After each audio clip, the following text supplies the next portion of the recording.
Welcome to Football Fever, Class 6A. Hello again, everybody. I'm Alan Mandel, sports editor of the Killeen Daily Herald, and I'm joined by two of our football experts, Jordan Mason and Clay Whittington. Let's get right at it. Huge game for Copperas Cove. Going a long way, but tell us about the matchup, Clay, and what you think. Yeah, this is like you said, it's a big game for the Dogs.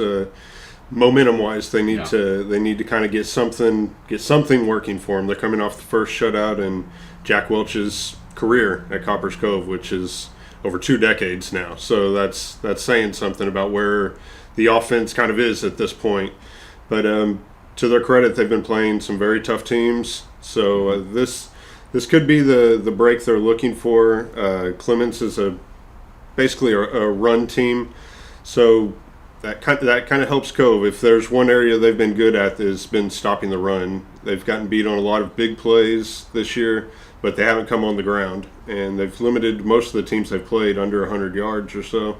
So if they can do that and they can force Clements to be one-dimensional and pass the ball, I believe it'll work in their favor, and this could be the bounce-back game that they desperately need before heading into district play, just to kind of feel good about themselves again, because they've kind of been lost since losing Manny Harris to his injury. So this is big for their spirits. Mm-hmm. And Jordan, next week district starts for Belton too. How are they looking, and how do you see them playing against Waco this week?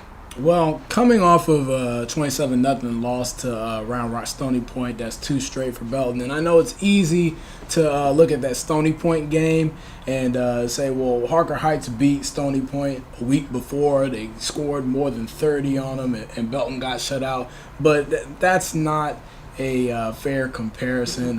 That Stony Point did a lot, and they didn't have a very good disciplined game against Heights. A lot of penalties, and you knew they were going to come back the next week focused on that and wanting to do better, because they probably felt like they lost the game that they had a chance to win against Heights. So coming out against Belton, Coach Edwards at Heights said Stony Point hangs his hat on its defense. That's what they've done, and they made Heights work for it. Heights only scored once in the second half of that game, and then they came out and obviously shut out Belton. So that's a very good Stony Point team that Belton played. Belton has played 2 very good teams in these 2 losses, so nothing to hang their head about over at Belton. But going into Waco, another common opponent with Heights, ironically, but they're going to be on the road, and like Copperas Cove, this is a game where they're going to be looking to get right, do some good things heading into district play, where I don't believe they're going to have as many problems as it might seem, being 1-2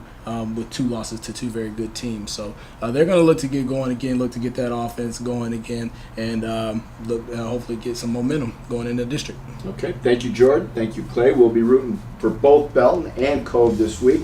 We'll see you here next week for Football Fever.